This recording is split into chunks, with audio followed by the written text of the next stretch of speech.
안녕하세요. 오늘도 사연 살롱을 찾아주셔서 감사합니다. 저는 50대 초반의 여성이에요. 저와 남편은 같은 고등학교 친구였어요. 남편이 1학년일 때 같은 반이 되면서 친해졌죠. 나중에는 우리 부모님과 남편 어머니도 알고 지낼 만큼 가까워졌어요. 남편의 아버지는 초등학교 때 돌아가셔서 어머니만 계셨어요. 그러다 저는 재수하지 않고 미대에 가게 되었고 남편은 가고 싶었던 의대에 떨어져서 재수를 하게 되었어요. 공부를 잘하는 우등생이었던 남편은 재수한다는 사실을 무척 힘들어 했어요. 저는 그런 남편에게 너 공부 잘해서 대학 가면 내가 여자친구 소개시켜 줄게 라고 했고 남편은 재수 기간 내내 제 말을 생각하며 힘을 냈다고 하네요. 열심히 공부해서 원하는 의대에 합격했어요. 저는 약속대로 같은 과 친구를 소개시켜줬죠. 하지만 남편은 얼마 안 가 그 친구와 헤어지고 다른 여자친구들을 사귀었다가 헤어지기를 몇 차례 반복하더라고요. 저도 대학 다니면서 2번 정도 남자친구를 사귀었거든요. 그러다가 제가 대학원에 다닐 때 남편이 제게 사귀자고 하더라고요. 남편은 인턴 과정 중이었어요. 솔직히 수연이 너 생각나서 여자들하고 오래 안 갔어. 친구로 지냈어도 사귈 수 있는 거잖아. 우리 정식으로 만나보자. 저는 그 말에 좀 놀랐어요. 남편과는 항상 장난도 심하게 치고 동성 친구처럼 허물이 없는 사이였거든요. 하지만 남편은 진지했고 저도 좋아하는 마음이 있어서 저희는 본격적으로 사귀게 됐어요. 부모님은 제가 남편과 사귀는 걸 좋아했어요. 사업을 하셨던 아빠는 반 농담처럼 우리 수연이하고 정호 결혼하면 내가 병원 차려줘야겠다 라고 하셨죠. 남편 어머니도 저를 많이 예뻐하셨고요. 아줌마는 수연이가 며느리 하면 참 좋겠다 라고 종종 말씀하셨어요. 어른들한테 그런 말을 자꾸 들으니 저희도 결혼을 생각하게 됐죠. 어느새 자연스럽게 결혼 이야기가 오고 가게 됐고 남편이 전문의 시험을 붙고 난 후에 상견례를 갖게 되었죠. 아버님, 어머님, 제가 수연이 책임지고 행복하게 할 겁니다. 저를 믿고 따님을 주셔서 감사합니다. 라며 남편이 씩씩하게 인사했고 아빠는 그래, 둘이서 행복하게 잘 살아야 된다. 우리 사위 병원 개업은 걱정 마라. 내가 최선을 다해서 도와주마. 라며 남편의 등을 토닥이셨어요. 남편 어머니는 제 손을 잡고 우리 정호 병원 일 하는데 어려움 없게 내조 잘해야 된다 라고 하셨고 저도 네 어머니 제가 잘할게요 라는 말들을 주고받았습니다. 집에 와서 엄마는 막상 상견례를 하니 남편 어머니가 마음에 걸린다고 하셨어요. 어째 어른이 돼서 두 사람 잘 살아라 서로 아껴줘라 그러는 게 아니고 내 딸한테만 내조 잘하라고 콕 집어 말하는 게 영 불편하네 라고 하자 아빠는 둘이 어릴 때부터 많이 봤으니까 그랬겠지. 너무 깊이 생각하지 말라고. 맞아 엄마. 정호 어머니 원래 나 이뻐하셨잖아. 너무 걱정하지 마. 라며 엄마를 안심시켰어요. 그래도 우리 딸 양쪽 부모 있는 집에 가서 시아버지 사랑 듬뿍 받았으면 했는데 난 솔직히 정호 하나 보고 너 보내는 거야. 알겠어? 그러니까 그 녀석이 잘못하면 바로 엄마한테 말해.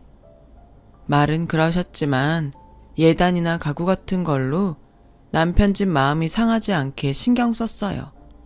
그렇게 저희는 결혼을 했고 얼마 안 돼 아빠 도움으로 남편은 좋은 위치에 성형외과를 개업하게 됐어요. 축하하네. 앞으로 열심히 해서 환자 많아지는 일만 남았어. 이게 다 아버님 덕분입니다. 열심히 하겠습니다. 라며 꾸벅 인사를 하더라고요. 시어머니도 저한테 잘해주셨고요. 저희는 흔히 말하는 고부간의 갈등이나 양쪽 집안 문제 없이 잘 살았죠. 시어머니가 너무 명품도 좋아하시고 사치를 좀 하는 편이어서 엄마가 좀 불편해 하셨어요. 저희 집은 저도 그렇고 엄마도 그런 걸 별로 안 좋아했거든요. 그렇다고 크게 문제될 정도는 아니었어요. 엄마는 시어머니 성격이 그러려니 하며 명품 쇼핑이나 해외여행 얘기만 하는 시어머니를 잘 받아주셨죠. 한 번은 저까지 셋이서 밖에서 식사를 하는데 시어머니가 친구들과 유럽 여행을 가겠다고 하시더라고요.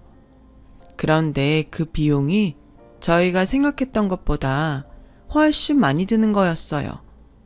생각보다 돈이 많이 드네요. 그거 여행사에 잘 알아본 거 맞아요? 좀 더 알아보면 그만큼 안 들이고도 갈 수 있을 것 같은데 요즘 경기가 좋은 편도 아니고 병원들도 어려운데 많이 생긴다는데 앞날을 위해서 돈을 모으는 게 좋지 않겠어요?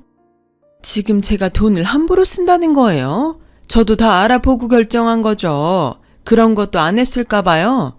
수연이 엄마는 가끔 보면 걱정이 너무 많은 것 같아요. 우리 집 사정에 너무 이래라 저래라 하지 않았으면 좋겠네요. 제가 제 아들이 번 돈 쓴다는데 간섭이 지나치네요. 라며 불쾌해하셨고 엄마는 그렇게 들렸으면 미안해요. 저는 좋은 뜻에서 한 말이었으니까 너무 마음 쓰지 마세요. 라며 시어머니를 달랬어요. 저는 중간에서 두 분이 싸우기라도 하면 어쩌나 했지만 다행히 그 자리는 잘 마무리되었고 두 분도 웃으면서 헤어졌어요. 하지만 그날 이후로 그렇게 식사를 하거나 같이 모이는 자리는 더 이상 없었죠. 엄마는 시어머니와 성격이 너무 달라서 자주 안 만나는 게 좋겠다고 하셨어요. 원래 사돈지간에는 너무 가깝게 지내는 거 아니랬다. 그동안 우리가 너무 자주 만난 것 같아 거리를 좀 두는 게 너한테도 더 나을 것 같다. 라고 하셨지만 시어머니의 씀씀이는 여전히 못마땅하신 것 같았어요. 엄마, 어머니도 저축 많이 하시고 물건 살 때도 생각보다 꼼꼼하게 골라. 그렇게 걱정하지 않아도 괜찮아. 라고 했지만 엄마는 됐어. 네가 그러지 않아도 돼. 내가 안 사돈 성격 모르는 것도 아니고 나도 딸 앞에서 이러는 거 아니지. 앞으로 더는 말 안 할게. 라고 하셨어요. 하지만 엄마가 걱정하셨던 대로 성형외과가 너무 많아지면서 남편 병원도 조금 타격이 생겼어요. 거기다가 남편이 어느 환자의 코 수술을 잘못하는 바람에 문제가 생겼죠. 저도 그 일로 걱정하고 있는데 시어머니가 전화를 하셨어요.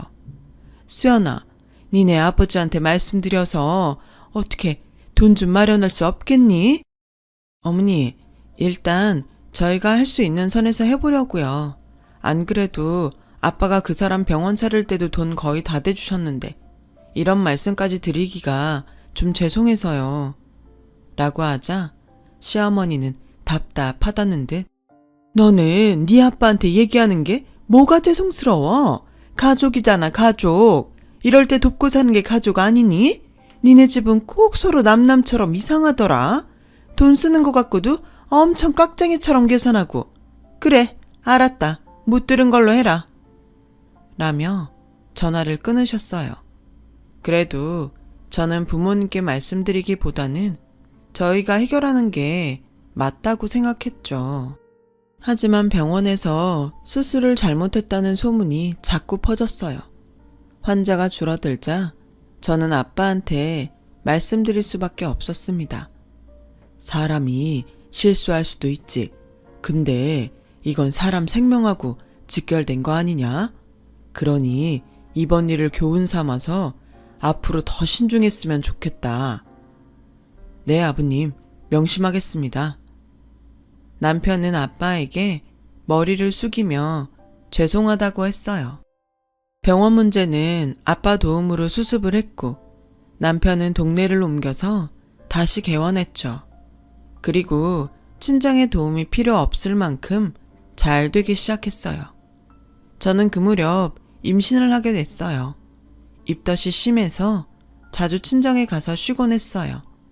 임신 4개월이 지나도 나아지지 않아서 고생이 많았죠.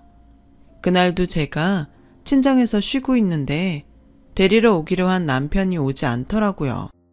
병원에 연락을 해보니 수술이 밀려서 늦어지고 있다는 거였어요. 그래서 혼자 집에 가려고 했더니 아빠가 데려다 주겠다고 하셨어요. 괜찮아. 내가 애도 아니고 집에도 혼자 못 갈까봐 걱정 말고 쉬세요. 아빠도 이제 막 들어왔잖아요.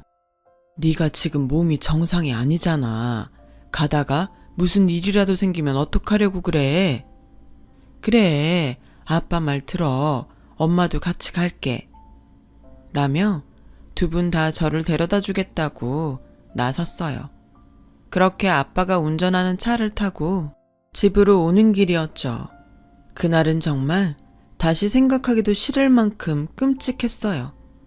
강변을 타고 가던 저희 차는 중앙선을 넘어오던 트럭과 충돌했고 저는 그 자리에서 정신을 잃었어요. 나중에 온몸이 아파서 깨어나는데 주변이 웅성웅성하더군요. 거기는 병원 응급실이었고 간호사는 제게 연락할 곳이 없냐고 물었어요. 저는 제 남편 번호만 말하고 다시 정신을 잃었죠. 그리고 다시 병실에서 깼을 때 제 옆에는 엄마도 아빠도 없었어요. 두 분은 그날 사고로 돌아가셨고 저도 아이를 잃게 됐어요. 남편은 제 손을 잡고 미안하다는 말만 반복했죠. 하지만 남편이 그런 일이 생길 줄 안 것도 아니었고 누구의 잘못이라고도 할 수 없었어요. 저는 골반과 다리의 부상 때문에 제대로 서 있을 수도 없었어요. 겨우 의사의 허락을 받고 휠체어를 타고 장례식을 치르면서 그저 엉엉 울기만 했죠. 졸지에 혼자가 된 저는 재활치료로 고통스러운 날들을 보냈어요. 다리와 골반도 너무 아팠지만 부모님이 안 계신 게 더 힘들었어요. 시어머니는 워낙 활동이 많은 분이라 연락이 안 될 때도 많았고 남편도 병원이 많이 바빠져서 저를 제대로 돌볼 수 없었어요. 매일 저는 그날 부모님을 말리지 않은 걸 후회했어요. 그렇게 재활을 하며 힘든 시간을 보내고 있는데 남편이 조금씩 변하기 시작하더군요. 제가 지팡이를 짚고 거실로 나오기만 해도 인상을 쓰며 고개를 돌렸고 매일 늦게 들어왔어요. 맨날 아프다고 끙끙거리기만 하는데 누가 집에 있고 싶겠어? 라며 휴일에도 골프 가방을 메고 나가 하루 종일 연락이 안 되더라고요. 시어머니는 시어머니대로 저한테 불만이 많으셨어요. 맨날 친정 못 가서 그렇게 한달을 하더니 결국 이런 사단이 난 거 아니냐. 그 바람에 내 손주까지 잃고. 죽은 사람한테 할 말은 아니지만 니네 엄마 나한테는 입 바른 소리도 잘하더니 딸내미 단속은 안 되셨나 보다. 어머니, 그런 말씀이 어딨어요. 너무하세요. 저희 엄마 그 사람이 오지 않아서 저 데려다 주시다가 돌아가셨어요. 그리고 제가 무슨 나쁜 짓이라도 했나요? 단속이라뇨. 네 말이 좀 이상하구나. 너 그럼 이게 다 우리 정호 때문에 생긴 일이라는 거냐? 애초에 네가 임신했다고 유세 떨면서 친정만 들락거리지 않았어도 이런 일은 안 생겼을 텐데 우리 아들 탓을 해? 이런 못된 걸 봤나? 내가 그동안 참고 말은 안 했는데 니네 식구는 꼭 남 탓을 하더구나. 돈 좀 있다고 가정교육도 제대로 안 시킨 건지 원. 하면서 막 저한테 퍼부었어요. 그동안 저런 말들 못하고 어떻게 살았나 싶을 정도였죠. 부모님이 안 계시니 저는 시댁에서 환영받지 못하는 존재가 됐어요. 한 번은 시어머니가 손님들을 초대했다며 집에 와서 일을 좀 하라고 하시더군요. 그래서 목발을 짚고 절뚝거리면서 가서 부엌 일을 좀 도왔더니 저한테 창피하니까 방에서 나오지 말라는 거였어요. 밖에는 남편도 있었는데 그 사람은 저를 신경도 쓰지 않더군요. 저는 손님들이 있을 동안 몇 시간이나 작은 방에 갇혀서 화장실도 못 갔고 모임이 다 끝난 다음에는 뒷정리까지 도왔어요. 그러면서 문득 이게 뭐 하는 짓이지? 하는 생각이 들더라고요. 그날 이혼을 결심했어요. 그때 남편은 아예 시댁에 눌러 살 때여서 병원으로 이혼 서류를 보냈죠. 그 얘기를 들은 시어머니는 기다렸다는 듯이 그래, 너도 고민이 많았겠지만 이게 모두를 위해서 좋을 것 같다. 사람이 서로 짐이 되면 안 되는 거 아니겠니? 그리고 이혼 얘기는 네가 먼저 꺼낸 거니까 위자료 받을 생각은 하지 마라. 라며 못을 박더군요. 남편은 꼭 자기 일이 아닌 것처럼 연락을 해도 엄마가 다 알아서 하기로 했으니까 엄마랑 얘기해. 라며 빨리 끊기 바빴어요. 그땐 정말 너무 서러워서 부모님 사진을 놓고 매일 펑펑 울었어요. 그러다가 한 번은 새벽에 깜빡 잠이 들었는데 거실에서 남편 목소리가 들리더군요. 누군가와 통화하는 소리였어요. 이제 병원도 잘 되고 돈 걱정할 일도 없는데 내가 왜 구질구질하게 장애인한테 목매고 있냐? 그래도 먼저 이혼하자는 말 안 할까봐 조마조마했는데 진짜 잘 됐지. 난 이혼하면 새장가 갈 거다. 저는 너무 충격을 받았어요. 결국 저와의 결혼은 다 계산된 거였으니까요. 어릴 때부터 친한 친구로 지냈던 저를 돈으로만 봤던 거죠. 저런 사람이었던 걸 못 알아본 제가 정말이지 너무 바보 같았어요. 남편은 다른 방에서 자고 아침에 자기 옷가지를 챙겨 나가더군요. 저는 한시도 같은 공간에 있고 싶지 않아 짐을 챙겨서 나왔어요. 친구는 저보고 다 소송 걸어서 병원에 들어간 돈도 다 받아내라고 했지만 뭘 어디서부터 해야 될지 몰랐어요. 그저 제 몸 추스르기에도 정신이 없었으니까요. 그렇게 저와 남편은 합의 이혼을 하게 됐어요. 완전히 혼자가 된 저는 그냥 붕 뜬 느낌이었어요. 게다가 재활도 끝난 게 아니라서 몸이 많이 불편했죠. 그런 제게 친구는 일러스트를 배워보는 게 어떠냐고 하더군요. 네가 유아 전공을 했지만 프로그램 툴 사용법은 금방 배울 거야. 안 그래도 결혼하고 그림에 손 놓은 것 같아서 안타까웠는데 한번 해봐. 친구의 격려에 일러스트를 배우기 시작했어요. 일러스트 공부도 진도가 빨랐어요. 처음에만 좀 어려웠지 방법을 익히고 나니 금방 할 수 있더군요. 저는 그림 그리는 데만 몰두했고 그런 저를 눈여겨본 학원 강사님이 일자리를 소개시켜 주셨어요. 그렇게 책에 들어가는 사파를 작업하는 일을 시작으로 여러 일들을 하게 되었고 블로그에도 제 작품을 올렸어요. 그러면서 제 작업을 좋아하는 사람들도 많아졌죠. 그런데 몇 년이 지났는데 아빠 회사 이사님이 변호사와 함께 저를 찾아오셨어요. 이게 사장님 돌아가시기 전에 따로 작성해 놓으셨던 유언장입니다. 따님 적정 나이가 되면 회사를 물려주겠다는 내용이에요. 갑자기 돌아가신 관계로 수정사항은 없습니다. 저는 너무 놀랐습니다. 아빠가 돌아가시고 회사가 정말 어지러웠다고 해요. 저는 잘 몰랐지만 회사의 주인이 없는 사이 정말 많은 일들이 있었다고 합니다. 아빠와 막역한 사이셨던 이사님께서 그걸 지켜내신 거고요. 저에게 오시기까지 시간이 걸리셨다고요. 이사님은 자식이 없으셨어요. 그래서 저를 더 잘 챙겨주셨던 분이셨죠. 제가 어렸을 땐 자주 뵀었고 다 커서는 자주 뵙지 못했지만요. 아빠가 돌아가시고서 회사 일에 참여하게 되니 울컥하더라고요.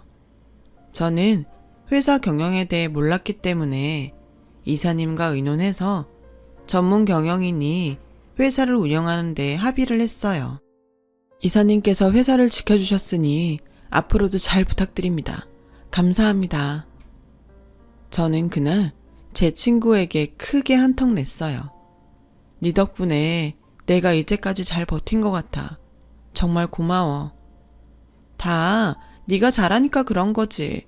아무튼 나도 뿌듯하다. 그 무렵 저는 지팡이 없이 걸을 수 있게 되었어요. 아직 오래 걷지는 못했지만 정상적으로 설 수 있다는 게 너무나 기뻤죠. 그래도 물리치료는 꾸준히 받으러 다녔어요. 그렇게 일러스트 작업을 하면서 병원과 집만 오가며 사는데 회사에서 제게 사회 홍보이사 자리를 주겠다고 제안을 했어요. 그치만 저는 경영에 대해 아무것도 몰라요. 할 줄 아는 것도 없는데 무턱대고 회사 일에 관여하는 거 아빠도 원치 않으실 거예요. 그랬더니 제가 일러스트레이터로 자리를 잡고 이미 실력도 검증이 되었으니 회사 홍보를 도왔으면 좋겠다더군요. 그림과 디자인으로 사회에서 홍보하는 데 힘쓰면 된다고 하셨어요. 많이 망설였지만 이사님이 거의 강요하다시피 해서 저를 사회이사로 만드셨죠. 그냥 앉아서 돈만 받을 수 없다는 생각이 들더라고요. 제품과 이미지가 맞는 일러스트들을 고안해 계속 올렸어요. 다행히 그런 작업들이 일반 사원들에게도 반응이 좋았어요. 얼마 안 가서 회사 창립일이 되었어요. 이사님은 제가 인사말을 하면 좋겠다더군요. 항상 아빠와 회사에 감사한 마음으로 살았기 때문에 저는 그러겠다고 했어요. 그리고 회사 창립일날 오랜만에 옷도 차려입고 집을 나서는데 하필 남편이 찾아왔어요. 수연아, 잘 지냈어? 우리 정말 오랜만이다. 그렇지. 어디 가서 잠깐 얘기 좀 하면 좋겠는데 집에 들어가도 돼? 아무 일도 없었던 것처럼 오랜만에 만나는 친구 대하듯 하는데 정말 너무 뻔뻔하더군요. 나 지금 가봐야 돼. 그리고 할 얘기 없으니까 다신 찾아오지 마. 그래? 어디 가는데? 내가 그 앞에서 기다릴게. 저는 몰라도 된다고 하고 택시를 탔어요. 그랬더니 이 사람도 택시를 타고 저를 뒤쫓아온 거예요. 회사 앞에서 내리자 남편은 뒤에 온 택시에서 따라 내리며 들어와서 제 팔을 잡더군요. 수연아, 잠깐만 얘기하자니까, 응? 저는 팔을 거칠게 뿌리쳤어요. 할 말 없다는데 왜 이래? 우리가 그럴 사이는 아니잖아. 이번에 우리 병원 확장 개원하는데 좀 보태주라. 아버님이 해주신 병원인데 네가 투자하면 너도 보람있고 좋잖아. 진짜 인간 말종이네. 나한테 그런 말이 나와? 아버님? 네가 감히 우리 아빠를 아버님이라고 불러? 나 다시는 너한테 안 넘어가. 투자? 웃기지 마. 너 같은 사기꾼한테 무슨 투자를 해? 사기꾼이라니 말이 너무 심한 거 아니야? 솔직히 아버님 어머님 그렇게 사고로 돌아가신 게 누구 책임인데 그래? 저는 그 말에 그만 핸드백으로 남편 머리를 내리쳤어요. 야, 이 자식아. 그래도 살아온 게 있어서 좀 참고 있었더니 뭐? 너 따위가 어디서 사고 얘기를 꺼내? 네가 사기꾼이 아니라고? 애초에 친구였던 나한테 우리 집 돈만 보고 접근한 것도 너고 병원 잘 되고 사고로 몸 좀 불편해지니까 별 볼 일 없다고 니네 엄마랑 작당해서 괴롭히고 집 나가게 만든 것도 너잖아. 병원도 다 네가 차지하고 입 싹 닦았는데 그게 사기가 아니라고? 여기요, 경비원 선생님, 이 쓰레기 좀 치워주세요. 회사 안으로 한 발짝도 못 들어오게 하세요. 라고 하자 경비원과 직원들이 와서 남편을 끌어냈어요. 야, 수연아, 내가 미안했어. 그러니까 우리 대화로 풀자, 응? 어디다 대고 야래. 한 번만 더 부르면 가만 안 둬.